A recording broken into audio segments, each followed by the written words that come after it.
ಮೈಸೂರು ಹೆದ್ದಾರಿ ರಸ್ತೆಗೆ NH-275 ಅಂತ ನಾಮಕರಣ ಮಾಡಲಾಗಿದೆ. ಈ ರಸ್ತೆ ಕಾಮಗಾರಿ ಆರಂಭವಾಗೋಕೆ ಬರೋಬ್ಬರಿ ವರ್ಷಗಟ್ಟಲೆ ಕಾಲ ಹಿಡಿಯುತ್ತೆ. ಆದರೆ ಸುದ್ದಿ ಸ್ಫೋಟವಾಗುತ್ತಲೇ ರಸ್ತೆಯ ಆಸುಪಾಸಿನಲ್ಲಿರುವಂತಹ ವಾಣಿಜ್ಯ ಮಳಿಗೆಯ ಮಾಲೀಕರ ಎದೆಯಲ್ಲಿ ಢವಢವ ಶುರುವಾಗಿದೆ.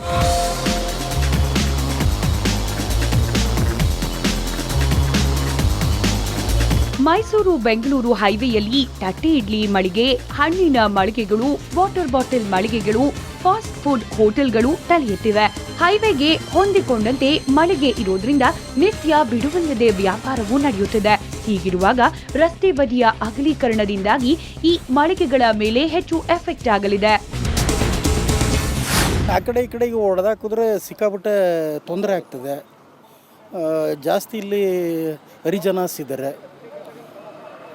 ಜೊತೆಗೆ ಈಗಾಗಲೇ ಮೊದಲು ಮಾಡಿರುವಂಥ ರೋಡ್ನಲ್ಲೇ ಸಿಕ್ಕಾಪಟ್ಟೆ ಎಲ್ಲ ಜಾಸ್ತಿ ಹಳ್ಳ ಆಗ್ಬಿಟ್ಟು ಎಲ್ಲ ನೀರೆಲ್ಲ ಜಾಸ್ತಿ ಅಲ್ಲೇ ನಿಂತ್ಕೊಂಡು ಹೊರಗಡೆ ಹೋಗದಿರುವಷ್ಟು ಕ್ಲಿಷ್ಟಕರವಾದಂಥ ಪರಿಸ್ಥಿತಿ ಒದಗಿದೆ. ಹಾಗಾಗಿ ಹಳೆ ಮನೆಗಳೆಲ್ಲ ಕುಸಿದು ಬೀಳುವಂಥ ಸಂದರ್ಭಕ್ಕೆ ಬಂದಿದೆ.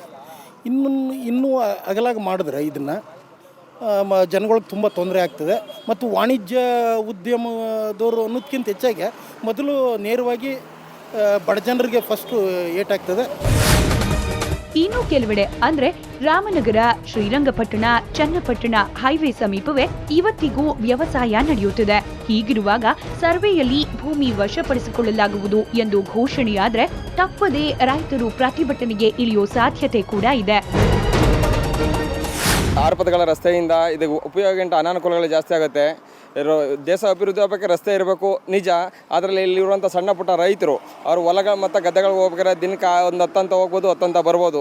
ಮತ್ತು ಇದು ಟೋಲ್ ಮಾಡ್ತಾ ಇದ್ದಾರೆ. ಟೋಲ್ ಮಾಡೋದ್ರಿಂದ ಸಾಮಾನ್ಯ ನಾಗರಿಕರಿಗೆ ಅತಿಯಾದ ಹೊರೆ ಆಗುತ್ತೆ. ಇದು ಜನ ಬಯಸೋದೇನೋ ಸರ್ಕಾರದಿಂದ ಉತ್ತಮವಾದ ರಸ್ತೆ, ನೀರು, ಕರೆಂಟು 24 ಗಂಟೆ ಬೇಕು ಅಂತ. ಇವರು ಫೇರ್ ಆ್ಯಂಡ್ ಲವ್ಲಿ ಥರ ರಸ್ತೆ ಮಾಡಿಬಿಟ್ಟು ಅದರಿಂದ ವಸೂಲಿ ಮಾಡೋದ್ರಿಂದ ಯಾರಿಗೂ ಉಪಯೋಗ ಆಗುತ್ತೆ. ಮತ್ತು ಇವರು ನಿಗದಿಪಡಿಸಿದಂಥ ದರ ಅತ್ಯಂತ ಕಡಿಮೆ ಆಗಿದೆ. ಇವತ್ತಿನ ಮಾರ್ಕೆಟ್ ರೇಟು 1-1.5 ಕೋಟಿ ಹೋಗ್ತಾ ಇದೆ ಪರ್ ಹೆಕ್ಟೇರು.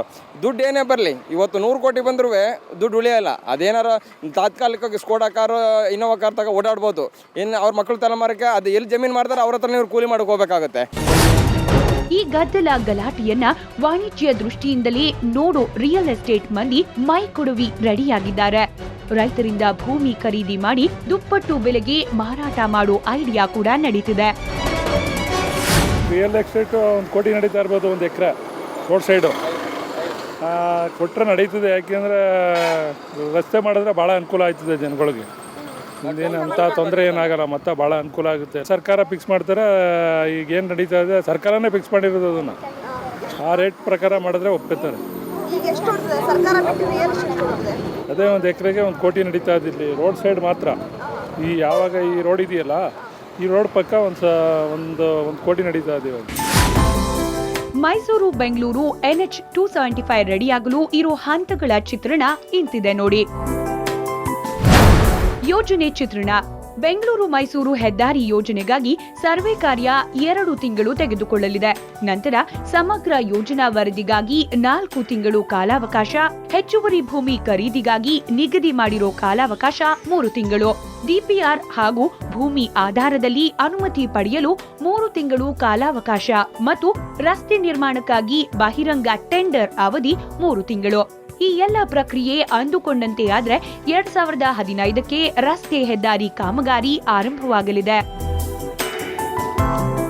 ಸರ್ವೆ ಅಂದರೆ 6 to 8 months ಆಗ್ಬೋದು ಅನ್ನೋ ಕಾಣುತ್ತೆ.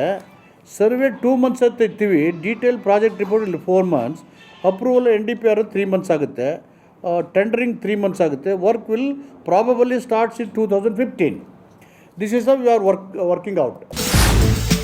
Design building operated transport model ಎಂಬ ಯೋಜನೆಯಡಿಯಲ್ಲಿ ಟೋಲ್ ರೋಡ್ಗಳನ್ನ ಪ್ಲಾನ್ ಮಾಡಲಾಗಿದೆ.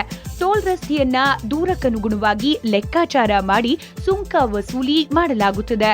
ಅಂದ್ರೆ ಬಿಡದಿಯಿಂದ ರಾಮನಗರ ಸಂಚಾರಕ್ಕೆ ಪ್ರತ್ಯೇಕವಾಗಿ ತೆರಿಗೆ ವಸೂಲಿ ಮಾಡಲಾಗುತ್ತದೆ. ಸರ್ಕಾರದ ಮಟ್ಟದಲ್ಲಿ ಸಿಗ್ನಲ್ ರಹಿತವಾದ ರಸ್ತೆ ನಿರ್ಮಾಣಕ್ಕಾಗಿ ಚಿಂತನೆ ನಡೆದಿದೆ. ಅಂದ್ರೆ ಟೋಲ್ ಗೇಟ್ಗಳನ್ನ ಸಹ ಅಳವಡಿಸದಿರಲು ಆಲೋಚಿಸಲಾಗುತ್ತಿದೆ. ಈ ತಂತ್ರಜ್ಞಾನ ವಿದೇಶದಲ್ಲಿ ಸದ್ಯ ಚಾಲ್ತಿಯಲ್ಲಿದೆ. ಇನ್ನು ಸರ್ವಿಸ್ ರಸ್ತೆಯನ್ನ ನೀಡಲು ಸರ್ಕಾರ ನಿರ್ಧರಿಸಿದೆ. ಕಾರಣ ಸ್ಥಳೀಯರಿಗೆ ಹಾಗೂ ಸುಂಕ ಕಟ್ಟಲು ಇಚ್ಛೆ ಇಲ್ಲದವರು ಈ ರಸ್ತೆಯನ್ನ ಬಳಕೆ ಮಾಡಿಕೊಳ್ಳಬಹುದಾಗಿದೆ. Operate finance transfer model DBFOT.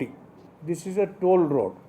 ಈ ಟೋಲ್ನ ಡಿಸ್ಟೆನ್ಸ್ ವೈಸ್ ಮಾಡ್ತೀವಿ. For example Bidadi to Ramanagara ಅಂತ ಇಟ್ಕೊಳ್ಳೋಣ, ಅದೆಷ್ಟು ಡಿಸ್ಟೆನ್ಸ್ ಆಗುತ್ತೆ ಅಷ್ಟಕ್ಕೇ. ಫ್ರಮ್ ಬ್ಯಾಂಗ್ಳೂರು ಟು ಮೈಸೂರು ಅದೆಷ್ಟು ಡಿಸ್ಟೆನ್ಸ್, ಮಧ್ಯೆ ಎಲ್ಲಿ ಹಿಡಿತಾರೆ, ಏನು ಡಿಸ್ಟೆನ್ಸ್ ಟ್ರಾವೆಲ್ ಮಾಡ್ತಾರೆ ಅಷ್ಟಕ್ಕೇ ಟೋಲ್. ಅಷ್ಟು ಪೇವ್ಡ್ ಶೋಲ್ಡರ್ ಇರ್ತದೆ. ಸರ್ಕಾರ ಹಾಗೂ ಸಿಕೋನ್ ಎಂಬ ಏಜೆನ್ಸಿ ಒಪ್ಪಂದದ ಪ್ರಕಾರ ಈ ಯೋಜನೆಯ ಸರ್ವೆಗಾಗಿ ಕಾಲಾವಧಿ 18 ತಿಂಗಳು ಎಂದು ಗುರುತಿಸಿದ್ದು 2 ವರ್ಷಗಳ ಕಾಲ ಕಾಮಗಾರಿ ನಡೆಯಲಿದೆ. ಕಾಮಗಾರಿ ಮುಗಿದ ನಂತರ 18 ವರ್ಷ ರಸ್ತೆ ಗುಣಮಟ್ಟವನ್ನ ಟೆಂಡರ್ದಾರರೇ ಜವಾಬ್ದಾರಿ ಹೊರಬೇಕಿದೆ. ಈ ರಸ್ತೆ ಕಾಮಗಾರಿಗಾಗಿ 3,000 ಕೋಟಿ ರೂಪಾಯಿ ಅಂದಾಜಿಸಲಾಗಿದೆ.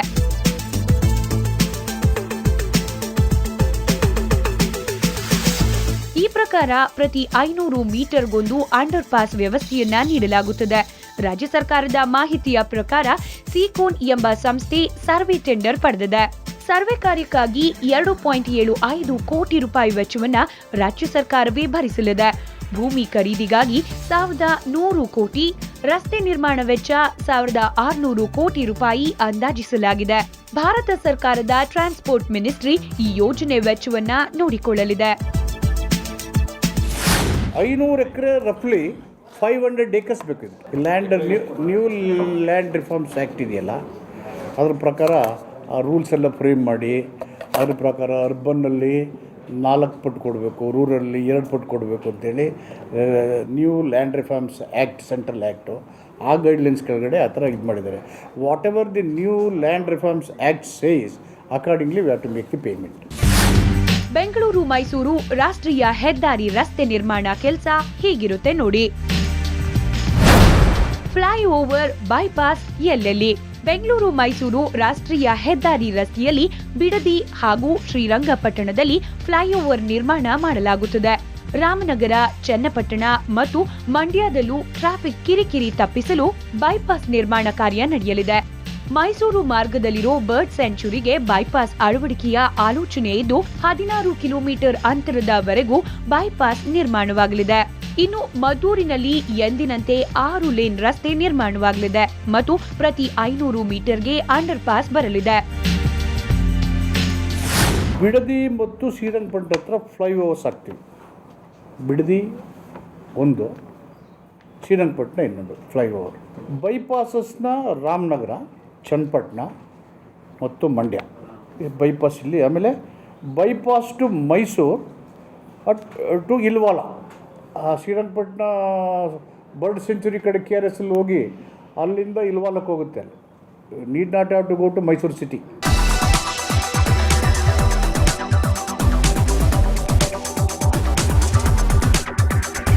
ರಾಜ್ಯದಲ್ಲಿ ಸದ್ಯಕ್ಕೆ 15ರಿಂದ 20 ಸಾವಿರ ಕಿಲೋಮೀಟರ್ ಅಂತರದವರೆಗೆ ಖಾಸಗಿ ಸಹಭಾಗಿತ್ವದಲ್ಲಿ ರಸ್ತೆ ನಿರ್ಮಾಣವಾಗಿದೆ. ಬೆಂಗಳೂರು ಮೈಸೂರು ಹೆದ್ದಾರಿ ರಸ್ತೆ ಸಹ ಖಾಸಗಿಯವರು ಕೈ ಜೋಡಿಸಿದ್ದಾರೆ. ಈ ರಸ್ತೆ ನಿರ್ಮಾಣದಲ್ಲಿ ಖಾಸಗಿಯವರಿಗೆ ಮಣೆ ಹಾಕಲಾಗ್ತಿದೆಯಾ, ಇದರಿಂದ ಸಾರ್ವಜನಿಕರಿಗೆ ಅನ್ಯಾಯ ಆಗ್ತಿದೆಯಾ ಅಂತ ತೋರಿಸ್ತೀವಿ ಒಂದು ಪುಟ್ಟ ಬ್ರೇಕ್ನ ನಂತರ.